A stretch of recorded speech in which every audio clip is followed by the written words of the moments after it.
Okay. Speaking of Lord Nazir Ahmed, he is the only Muslim peer in the United Kingdom, and he obviously was responsible for the British Parliament's canceling the show and the speech. Well, here's a story about him from 2 years ago. Are you ready? I wonder if he's ever been there to the Kaaba and circled around it. 2 years ago, when this is from let's see, the Globe and Mail. 2 years ago, 2 years ago, when I helped organize Batior's visit to the House of Commons, it doesn't say who exactly though, we had the pleasure of receiving Lord Nazir Ahmed as our guest. I personally went to enormous trouble and expense to send a personalized printed invitation to every member of both the House of Commons and Lords, including spending hours stuffing envelopes before delivering them back to the House to be distributed. We had around 50 members of Parliament and peers, which we were told was not a bad turnout. Lord Ahmed listened to Batior give her Eurabia talk. He was then the first to stand up and ask a question, which was really just an angry statement. He blustered and complained, and he ended by saying this, quote, "By your definition, madam, I am an Islamist," unquote. He then got up and left. Of course, this was unreported virtually anywhere else.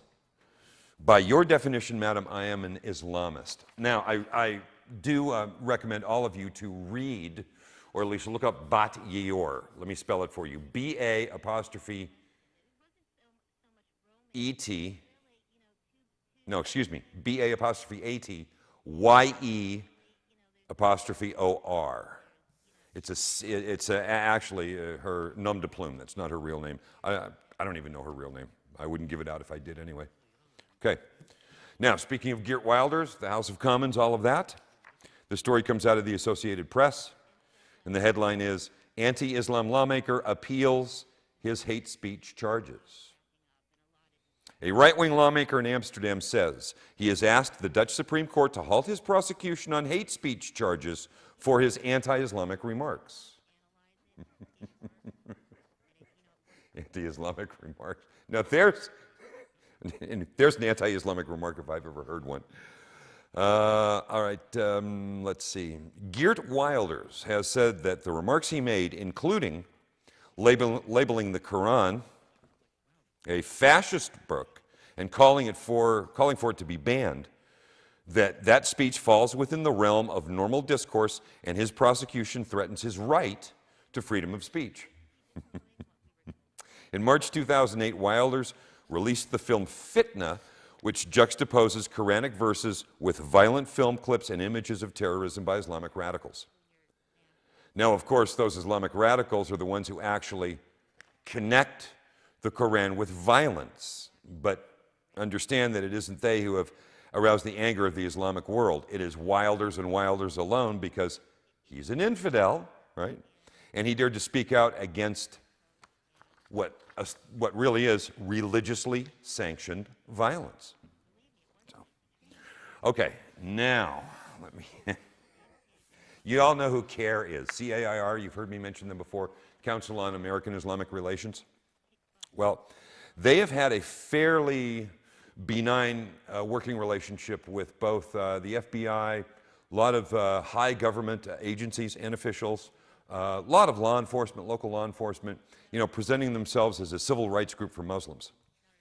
Well, in the past, I've mentioned that CAIR is an unindicted co-conspirator in the Holy Land Foundation money laundering trial, where it was found that Holy Land Foundation was funneling tens of millions of dollars to Hamas. And just recently, as a matter of fact, 8 of the higher managing members of CAIR have been convicted and sent to prison for their part in this actual money laundering, okay?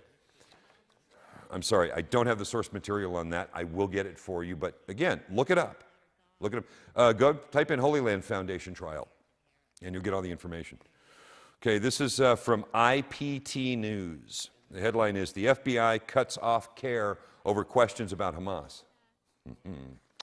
The Federal Bureau of Investigation has cut off contacts with the Council on American Islamic Relations amid mounting concern about the Muslim advocacy group's roots in a Hamas-sponsored network.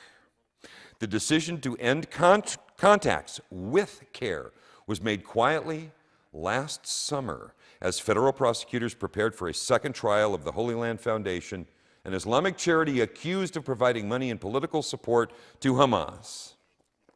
CARE and its chairman, Omar Ahmed, were named unindicted co-conspirators in the Holy Land Foundation case. Both Ahmed and CARE's current national executive director, Nihad Awad, were revealed on government wiretaps as having been active participants in Hamas-related organizational meetings in the United States. During testimony, FBI agent Laura Burns described CARE as a front organization. Hamas is, today, a U.S.-designated foreign terrorist organization, and it's been illegal since 1995 to provide support to it within the United States. The decision to end contacts with CARE is a fairly significant policy change for the FBI. Now, critics have said that the FBI improperly conferred legitimacy on CARE by meeting with their officials. CARE spokesman Ibrahim Hooper declined to comment. Before hanging up, though, he said, quote, "We're more than happy to cooperate with legitimate media, but we don't cooperate with those who promote anti-Muslim bigotry." Ibrahim Hooper, there's a character. All right, this is Islam Today. I'm Barry Summer. We're going to take a very quick break for a few seconds. Hang on, be right back.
Back. This is Islam Today. I'm Barry Summer. Thanks very much for sticking around.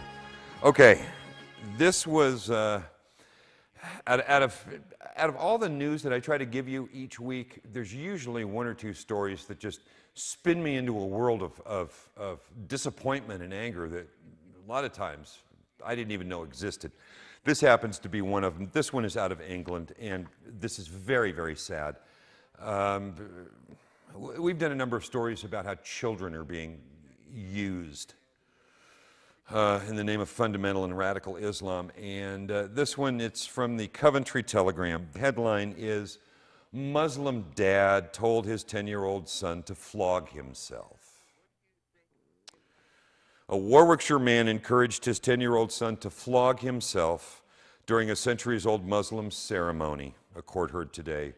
Jurors found the 47-year-old father guilty of being cruel to a child after they had heard the youngster, who cannot be identified for legal reasons, was allowed to beat himself at a mosque in Birmingham. His father, who also took part in the ceremony, was given a suspended jail term. Prosecutors said the man, who works as a taxi driver and lives in Rugby, was the second Muslim to be convicted of cruelty to a child as a result of allowing a boy to take part in the Matam Zanjir ceremony. It's also known as Ashura, and it is a Shia ceremony that is supposed to get you closer to what the Mahdi, or the Shia great guy in the sky, did before he disappeared, only to come back when the world comes to an end. But anyway, Ashura is a barbaric, it's a brutal ceremony that these people put themselves through.